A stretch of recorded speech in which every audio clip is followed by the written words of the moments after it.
작달만한 키에 쩌렁쩌렁한 목소리로 미국에서 1800년대 후반에 연극계를 주름잡았던 에드윈 토마스라고 하는 배우가 있습니다. 그는 15살 때에 리처드 3세라고 하는 작품으로 데뷔를 했고 단시간에 셰익스피어의 희곡 전문 배우로 명성을 떨치게 되었습니다. 그는 뉴욕에서 100일 동안 연속해서 햄릿이라는 작품을 계속해서 무대에 올리기도 했고 비평가로 유명한 영국 비평가들에게 인정받기도 했습니다. 그는 모든 사람들에게 인정받고 유명한 배우였습니다. 에드윈 토마스에게는 두 형제가 있었는데 존과 준이었습니다. 그들도 에드윈처럼 두각을 아주 저명한 유명한 배우는 아니었지만 그래도 연극 배우로서 열심히 자신의 일에 최선을 다하는 사람들이었습니다. 그러다가 1865년 4월에 워싱턴의 한 극장가에서 에이브러햄 링컨의 총을 발사하는 사건이 일어났는데 그 사건의 주범이 에드윈 토마스의 형제였던 존 부스였습니다. 에드윈 토마스는 자신의 형제가 그런 엄청난 잘못된 일을 저지른 것에 대한 부끄러움, 책임감, 그것을 통감하며 더 이상 연극 무대에 올라설 수 없었습니다. 그는 연극에 서지 못했습니다. 그 이후로 정말로 우연 같은 사건이 없었더라면, 기적 같은 사건이 없었더라면 에드윈 토마스는 영영 무대에 올라서지 못했을 것입니다. 어느 날 뉴저지주의 한 기차역에서 기차를 기다리고 있던 에드윈 토마스는 무리에 떠밀려 한 옷을 점잖게 차려입은 청년이 승강장과 움직이는 기차 사이로 떨어지는 모습을 봤습니다. 에드윈은 재빨리 한 발을 선루에 내딛고 그 젊은이의 손을 잡고 끌어올려서 그를 살려주었습니다. 승강장에서 선루에서 올라와 안돼 한숨을 쉬었던 그 젊은이는 자기를 구해준 사람이 그 유명한 배우 에드윈 토마스라는 것을 알았지만 에드윈 토마스는 자기가 구해진 그 젊은이가 누구인지 몰랐습니다. 몇 주 후에 편지를 받게 되었는데 편지 내용을 읽어보니 자기가 구해줬던 그 젊은이가 바로 에이브러햄 링컨 아들이었습니다. 에드윈 토마스의 형제 존 부스는 에이브러햄 링컨을 죽였는데 에드윈 토마스 부스는 그 에이브러햄 링컨의 아들을 살려주었던 것입니다. 이 얼마나 운명 같은 기적 같은 일입니까? 한 사람은 생명을 선택했고 한 사람은 멸망을 선택했습니다. 아버지도 똑같았습니다. 어머니도 똑같았습니다. 직업도 똑같았습니다. 열정도 또 다 똑같이 있었습니다. 그럼에도 어떤 사람은 생명을, 어떤 사람은 멸망을 선택하더라는 겁니다.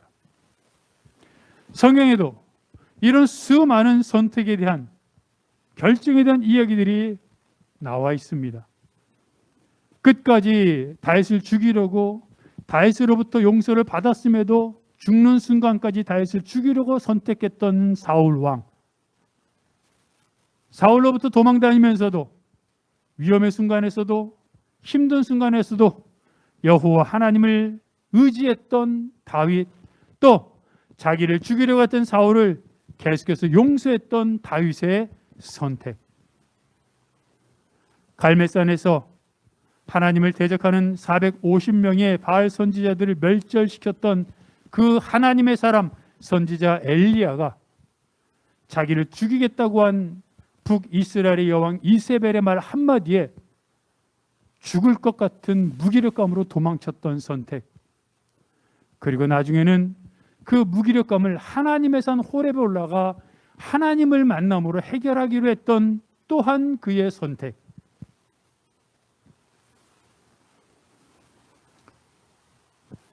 그리스도인들을 핍박하기 위해 다메섹으로 그리스도인들을 잡으러 갔던 사울과 빛으로 나타난 예수님을 만남으로 남은 인생을 주를 위해 살았던 바울의 선택. 어떤 선택은 바른 선택이었고 어떤 선택은 잘못된 선택이었습니다. 어떤 선택은 하나님을 위한 믿음의 선택이었고 또 다른 선택은 자신의 감정과 자신의 이익을 위한 개인적인 이기적인 선택이었습니다. 어떤 선택은 생명을 길로 가는 선택이었고 어떤 것은 멸망의 지름길로 향하는 선택이었습니다. 에드윈 토마스의 형제만 그랬습니까? 성경에 나오는 사울과 엘리야와 또 바울과 같은 믿음의 성경의 사람들만 그렇습니까? 우리는 그렇지 않습니까? 간단한 일로 건강을 위해 식단 조절을 합니다. 식사량을 조절하기로 합니다. 운동을 하기로 합니다. 하지만 배고픔을 이기지 못해 폭식하기도 하고 피곤함에 지쳐 운동을 게을리하기도 하는 선택. 또 회사에서 업무를 처리하는 가운데 원칙과 편법, 원칙과 불법 사이에서 때로는 원칙을 선택하지만 때로는 이익을 위해 개인적인 이익을 추구하기 위해 남들도 다 그러한다는 미명 아래 편법을 선택하기도 하는 일들이 있습니다. 어떤 사람은 복음을 선택하여 영원한 길로 걸어가기도 하지만 어떤 사람은 아무리 복음을 들어도 복음을 외면하고 멸망의 길로 끊임없이 달려가곤 합니다. 그런데 사람들 앞에 주어진 이 선택의 상황들이 다 일률적으로 똑같은 것일까요? 모든 사람들에게 주어진 상황, 모든 사람들에게 주어진 그 모든 모습들은, 환경들은 그냥 평범하게 주어진 것이고 운명이고 똑같은 것일까요? 성경은 그렇게 말하지 않습니다. 성경은 각 사람들의 모습과 환경과 상황은 그 사람들을 하나님의 인도하심으로 이끌려고 하는, 하나님의 자비하심, 하나님의 은혜 가운데 이끌려고 하는 하나님의 섬세하고 자비하고 연속적인 은혜의 모습이라고 이야기하고 있습니다. 오늘 본문에 나오는 두 강도의 모습도 똑같습니다. 두 강도는 비슷한 점이 많습니다. 똑같은 법에 의해서 판결받았습니다. 똑같이 사형을 선고받았습니다. 둘 다 똑같은 무리들에 의해 둘러싸여 있습니다. 두 사람 다 예수님과 똑같은 거리에 달려 있었습니다. 심지어 두 사람은 똑같이 예수님을 비방했었습니다. 그런데 어쩐 일인지 중간에 한 강도가, 한 행악자가 예수님을 비난하는 강도를 꾸짖으며 예수님에게 자신의 몸을 의탁합니다. 그것을 성경 누가복음 23장 41절과 42절 쉬운 성경은 이렇게 말하고 있습니다. 예수님을 비난하는 강도를 향해 회개한 강도가 꾸짖는 내용입니다. 너도 같은 벌을 받았으면서 하나님을 두려워하지 않느냐? 우리는 우리가 저지른 일 때문에 마땅한 벌을 받는 것이지만 이분은 아무런 잘못을 행한 적이 없으시다. 회개한 강도를 생각해 보십시오. 그는 일생일대의 큰 실수를 했습니다. 잘못된 친구를 사귀었습니다. 잘못된 가치관을 선택했습니다. 잘못된 행동을 했습니다. 그래서 그는 이제 그 죄의 결과로 죽음을 앞두게 된 사형수의 몸이 된 것입니다. 그런데 절묘한 순간이지 않습니까? 자신의 죄로 인해, 자신이 지은 그 흉측한 죄로 인해 죽을 수밖에 없었던 상황에서 회개하고 영원한 천국에 들어가는 하나님의 은혜를 입게 되었습니다. 도대체 무슨 일이 일어난 겁니까? 어쩌면 이 강도는 예수님의 십자가 위에 써 있었던 유대인의 왕이라고 하는 죄패를 보고 마음이 변했는지 모릅니다. 어쩌면 이 사람은 예수님을 비난하다가 양심의 가책을 받아 예수님을 영접했을지도 모릅니다. 성경은 그것에 대해 아무것도 기록하고 있지 않기에 우리가 자세한 것은 알 수 없지만 구체적인 상황은 알지 못해도 적어도 한 가지 확실한 것은 예수 그리스도가 그 자리에서 그 강도와 함께 십자가에 못 박혔기 때문에 그가 회개할 수 있었다고 하는 것입니다.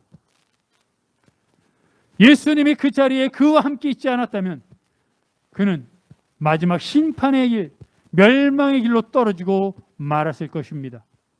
하지만 예수님이 마지막 가는 길 그 옆에 있었기에 그가 예수님을 보고 회개하고 복음을 받아들일 수 있었던 것입니다.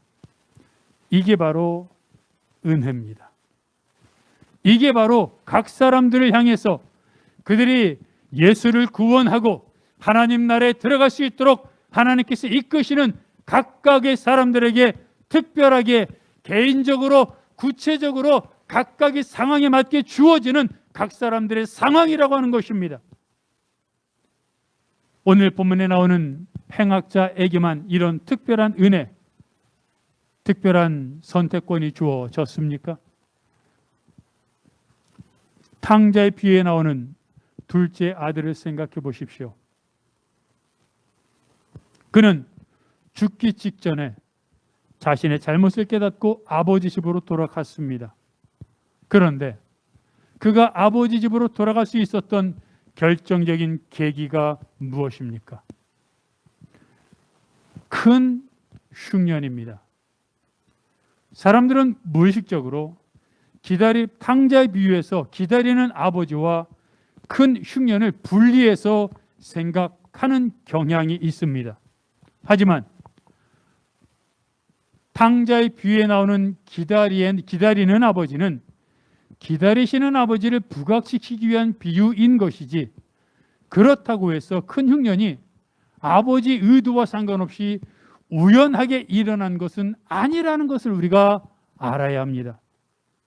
하나님은 한편으로는 기다리시지만 한편으로는 그 아버지의 곁을 떠났던 아들이 돌아올 수 있도록 상황에 맞게 큰 흉년을 일으켜 그 아들이 옴짝달싹할 수 없는 상황에 이르도록 이끌었던 것입니다. 얼마나 살기 힘들었던지 유대인이었던 둘째 아들이 유대인들이 지극히 혐오스러워하는 돼지를 치기까지 합니다. 그런데 그렇게 해서도 먹을 것을 해결하지 못했습니다. 죽음 앞에 내몰렸던 둘째 아들은 그제서야 아버지를 생각합니다. 여러분, 죽음 앞에 내몰리지 않았다면,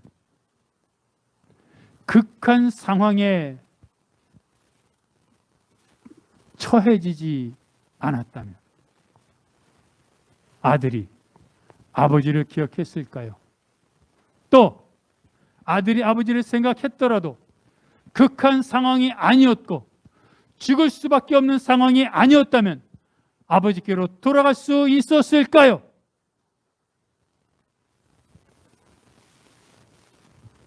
둘째 아들이 아버지께로 돌아갈 수 있었던 가장 결정적인 계기, 전환점은 둘째 아들이 있는 그 지역에 일어났던 큰 흉년이었습니다. 즉, 큰 흉년은 둘째 아들을 아버지 곁으로 돌아오도록 하기 위한 하나님의 고육지책이었고, 하나님이 그 아들을 옴짝달싹할 수 없고 도저히 헤어날 수 없고 자신의 힘으로 자기가 무엇이든 자기 주먹을 믿고 내가 원하는 대로 내가 하고 싶기만 하면 내가 원하는 것을 할 수 있다고 생각했던 삶에서 이제는 내가 할 수 있는 것이 아무것도 없구나, 정말 인생 아무것도 아니구나, 나는 먼지와 같은 존재구나, 이러다가 죽는구나 라는 상황 속까지 깊이 밀어넣었던 하나님의 고통을 통한 은혜, 흉년을 통한 은혜였다는 것을 우리가 알게 되는 것입니다. 그래서 고난이 은혜라고 하는 것입니다. 고난을 하나님의 길이요 하나님께로 돌아가는 방법이라고 깨닫는 순간 은혜가 되지만, 고난을 그냥 고난으로만 여기고 어떻게든 고난을 이기려고만 하는 그런 표면적인 방법을 생각한다면 고난은 고난으로 끝날 수밖에 없는 것입니다. 헨리 나우엔이 지은 거울 너머의 세계라고 하는 책이 있습니다. 이 짧은 책은 헨리 나우엔이 자동차 사고를 당하여 죽기 일부 직전에 갔었던 상황 속에서 경험한 하나님의 임재에 관한 이야기입니다. 어느 추운 겨울에 헨리 나우엔은 길을 걷다 자동차의 백미러에 부딪히는 사고를 당합니다. 아무렇지도 않을 것이라고 생각했는데 병원에 도착한 다음에 갑자기 출혈이 시작되어 몸의 3분의 2 정도의 피를 다 쏟아내고 말았습니다. 헨리 나우엔은 자신이 한 번도 가본 적이 없는 어떤 곳으로 걸어 들어가고 있다라는 느낌을 받게 됩니다. 그리고 이어서 어떤 한 존재가 자신에게 이렇게 말하는 소리를 또렷하게 듣습니다. 내 곁으로 오너라. 두려워 말아라. 나는 너를 사랑한단다. 그리고 얼마 후에 그는 다시 정신을 차렸고 회복될 수 있었습니다. 그는 자신이 다시 살아난 이유를 이 세상에서 아직 할 일이 남아 있었기 때문이라고 말합니다. 그 일은 용서입니다. 헨리 나우엔은 이 땅을 떠날 때 가장 아쉽고 힘들었던 것은 사랑하는 사람들에 대한 사랑이 아니었다고 말합니다. 자기가 용서하지 못했던 사람들, 자기를 용서하지 않았던 사람들에 대한 용서가 없이 떠나는 것이 가장 어려웠다고 말합니다. 그래서 그는 자기가 분노하고 있는 사람들 또는 자기가 분노하고 있는 사람들과 자기에 대해서 화를 내고 자기에 대해서 용서하지 못하고 있는 사람들에게 화해 메시지를 전하고 싶었습니다. 그래서 그는 자신에게 가장 가까운 동료에게 이렇게 말을 합니다. 저에게 상처를 준 모든 사람들에게 전해 주십시오. 제가 마음 중심으로부터 그분들을 용서한다고 말입니다. 그리고 저 때문에 상처 입은 사람들에게도 다 말해 주십시오. 부디 저를 용서해 달라고 말입니다. 헨리 나우엔은 이전에도 하나님을 섬기는 사람이었습니다. 하지만 하나님은 헨리 나우엔에게 자동차 사고를 통해 다시 한번 만나 주심으로 또 다른 가치관, 또 다른 사역, 또 다른 하나님이 원하시는 길로 걸어가는 그 기회를 제공하였고, 용서라고 하는 화두를 이 땅에 던졌습니다. 그러고 보면 여러분 생각해 보십시오. 많은 사람들이 사랑에 대해서 말하지 않습니까? 그런데 사랑에 대해서 말하기 전에 용서를 생각해 보셨습니까? 내가 용서하지 못하는 사람들, 아니 나를 용서하지 못하는 사람들, 그런 얽히고 설킨 관계 속에서 살아가고 있는 우리가 용서의 문제를 해결하지 않고 용서의 매듭을 풀지 않고 어떻게 사랑하며 살아갈 수 있겠습니까? 용서하지 못하는데, 용서받지 못했는데 어떻게 사랑할 수 있겠습니까? 하나님은 이처럼 사람들에게 겉으로 볼 때는 모든 사람들에게 평등하게 주어진 조건인 것처럼 보이지만 사실은 각 사람들마다 그 사람들 주위에 있는 사람들을 통해, 각 사람들 주위에 있는 환경들을 통해, 또 각 사람들이 일하고 있는 회사, 가정, 이웃, 모든 상황들에서 듣는 말, 표정, 접촉하는 모든 것 하나하나를 통해 그 사람들에게 직접적으로 주고 싶은 메시지를 하나하나 전달하고 있고, 그 메시지를 통해 대부분의 사람들이 하나님 앞으로 돌아와 하나님이 원하시는 믿음의 삶을 걸어가기를 원하시는 겁니다. 그리고 그 메시지를 깨닫고 돌아온 사람들에게 하나님은 어떻게 하십니까? 오늘 본문에 강도가 예수님에게 나를 기억해 주십시오라고 말했습니다. 그런데 여러분, 솔직히 생각해 보십시오. 십자가형은 그 시대 가장 참혹하고 가장 부끄러운 치욕스러운 형벌이었습니다. 그런 형벌을 받을 정도의 사람이라면 얼마나 흉악한 범죄를 저질렀겠습니까? 얼마나 많은 범죄를 저질렀겠습니까? 그런데 그런 사람이 잘한 일은 하나도 없는데 마지막 죽는 순간에 예수님을 향하여 나를 기억해 주십시오라고 말 한마디 했다고 그의 죄가 용서받는다면, 그가 천국에 간다면 사람들이 뭐라 그러겠습니까? 불합리하다고 하지 않겠습니까? 저 사람은 지은 죄도 많고 흉악한 범죄고 저 사람으로 인해 피해본 사람들이 얼마나 많은데 저 사람은 처참하게 끝까지 울부짖다가 죽어야 돼 라고 말하는 사람들이 있지 않겠습니까? 하지만 구원의 길은 예수 그리스도의 길밖에 없습니다.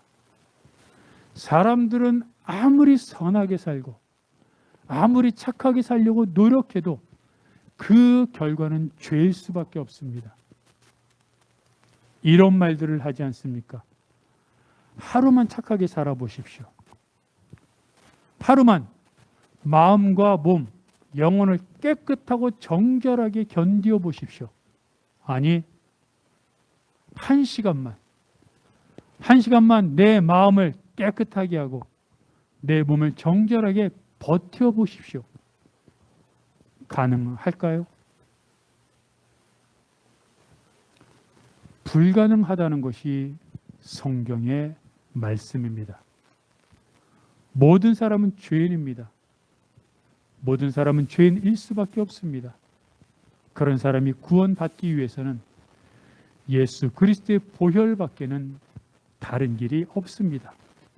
그래서 예수님은 내가 곧 길이요 진리요 생명이라고 말씀하셨습니다.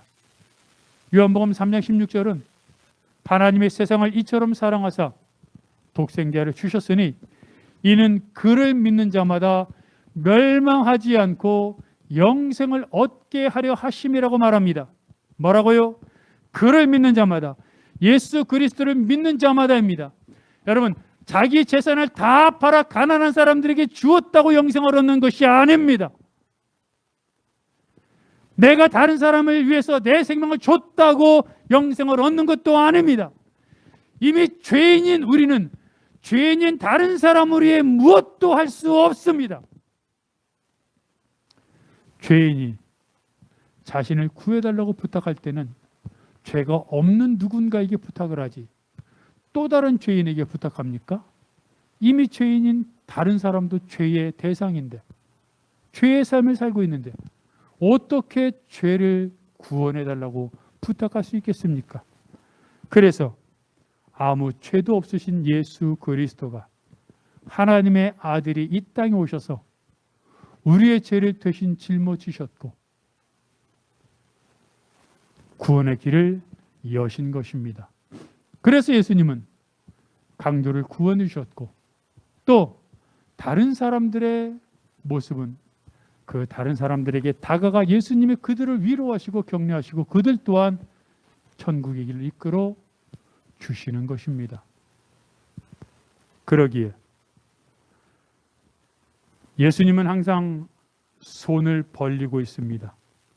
다가오셔서 말씀하시고 예수님의 음성을 듣고 예수님이 말씀하시는 대로 길을 걸어가도록 이끄시며 그리고 그렇게 걸어가는 사람들을 두 손으로 맞이하십니다. 그렇다면 우리가 해야 될 일은 뭡니까? 나에게 주어진 상황 속에서 하나님이 말씀하실 때마다 하나님이 은혜를 주실 때마다 순종으로 반응하는 겁니다. 하나님의 은혜에 감사하는 겁니다. 그럴 때 삶이 달라집니다. 사도 바울을 보십시오. 그의 삶은 한마디로 순종의 삶이었습니다. 다메섹으로 가던 도중에 빛으로 나타난 예수님을 만난 이후에 그의 삶을 보십시오. 복음을 전하는 일에 목숨을 걸었습니다. 1차 전도 때 처음으로 복음을 전하는 구브로에서 사람들이 복음을 듣고도 예수를 믿지 않았습니다. 첫 복음 전도였는데 얼마나 낭망했겠습니까? 그래도 바울은 포기하지 않습니다. 다른 곳으로 갑니다. 그런데 여러분, 처음으로 갔던 구브로에서는 예수 믿는 사람들이 없었습니다. 그래서 다른 곳으로 가서 복음을 전하려고 밤빌리아 버가에 갔습니다.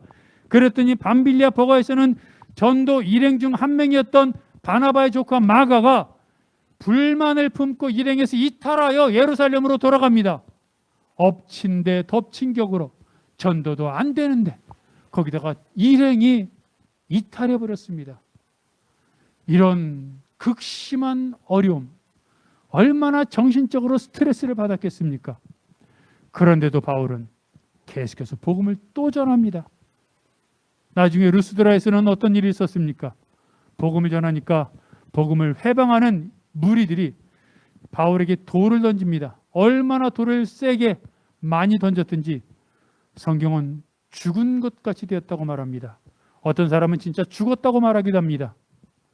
바울이 죽은 줄로 알고 사람들이 돌아가자 잠시 후에 바울이 일어나서 몸을 툭툭 털고 복음을 전합니다.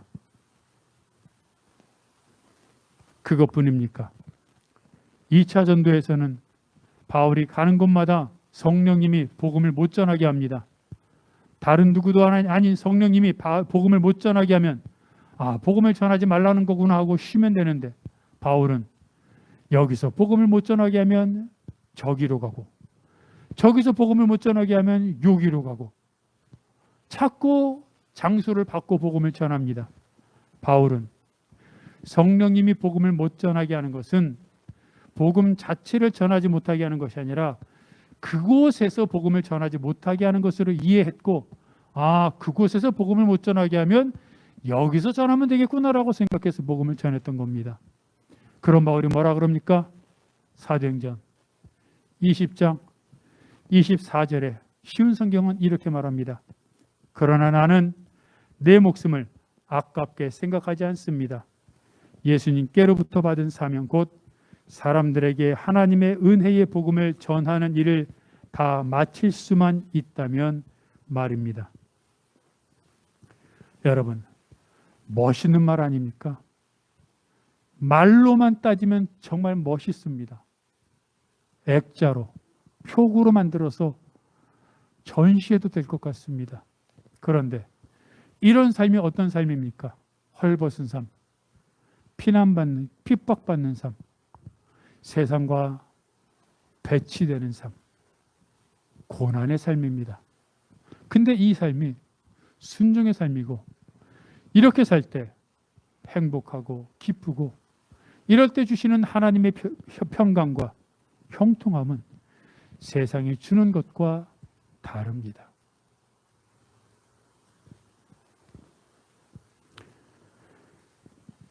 박운서 장로님이라고 하는 분이 너가 가라, 너 양을 치라 라고 하는 책을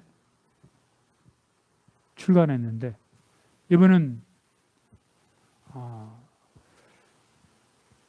서울대학교 외교학과를 졸업하고 행정고시를 패스하고 뉴욕 대학원에서 외교학 석사 그리고 대통령 경제비서관 제1대 통상산업부 차관을 지낸 분입니다. 정통 관료죠.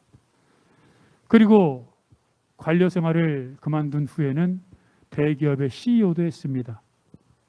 65세가 되었을 때 그동안 참 열심히 살았으니 이제 좀 쉬자라고 생각하고 필리핀으로 갔습니다. 그런데 필리핀에서 가장 어려운 부족을 선교하고 있는 선교사님을 만납니다. 그런 과정 속에서 하나님께서 그 장로님에게 이런 음성을 들려주셨다고 합니다. 너가 가거라. 필리핀 망얀족에게 너가 직접 가거라. 필리핀의 망얀족은 가장 못 사는 부족들 중에 한 부족이라고 합니다. 문맹률이 90%고 열악한 환경과 영양실조로 인해 젊어서 다 죽는다고 합니다. 정말 쉬운 길이 아니었지만 하나님 말씀에 순종하여 그곳에 들어가 물을 끌어오고 그리고 농사 짓는 법을 가르쳐서 그들에게 조금씩 삶을 바꿔줬습니다. 그 부족의 12마을에 교회를 세웠고 학교를 세우고 기숙사를 세우고 다리를 놓고 도로를 개설하고 전기를 끌어왔습니다. 그러자 외부인에게 배타적이었던 그 사람들이 변화되어 복음을 받아들이기 시작했고 정말로 급속하게 하나님의 은혜가 임하기 시작했습니다. 그 장로님은 이렇게 고백합니다. 저는 40여 년간 사회에 저의 열정을 아낌없이 쏟아 부었습니다. 은퇴 후 여생을 즐기려던 저의 계획은 하나님의 뜻과 달랐습니다. 필리핀 오지에 헐벗은 이들에게 너가 직접 가라는 하나님의 명령은 칼 같았고 나이 65세에 하나님께 자신을 내어드리기는 쉽지 않았습니다. 하지만 하나님의 말씀을 중심에 두고 주님만 바라보고 결단하고 나아갔습니다.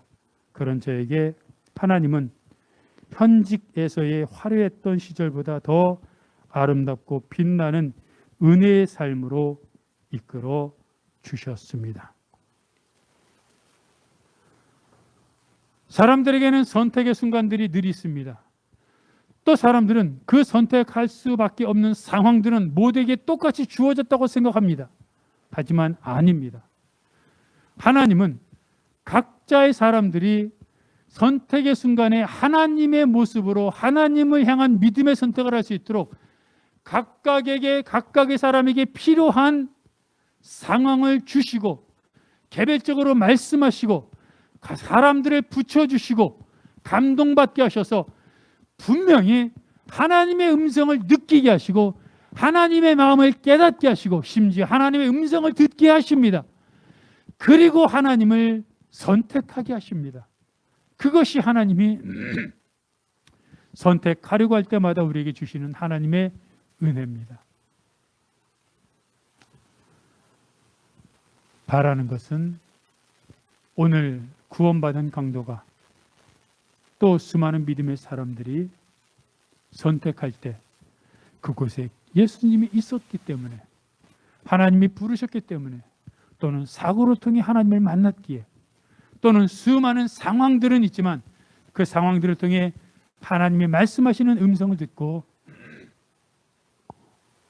그 음성을 통해 하나님을 경험하고 하나님이 원하시는 믿음의 길로 순종하며 걸어갔던 것처럼 우리들도 수많은 상황 속에서 선택을 하기 전에 하나님의 말씀에 귀 기울이고 하나님의 마음에 집중하여 하나님이 원하시는 것이 무엇인지 어떤 길로 가야 하나님을 기쁘시게 할 것이며 어떤 선택을 해야 하나님이 정말로 함께 하셔서 형통한 길로 이끌어 주실지를 기억하고 하나님이 원하시는 믿음의 길로 뚜벅뚜벅 걸어가겠다고 선택하겠다고 다짐하는 여러분들 되시기를 주님의 이름으로 축복합니다.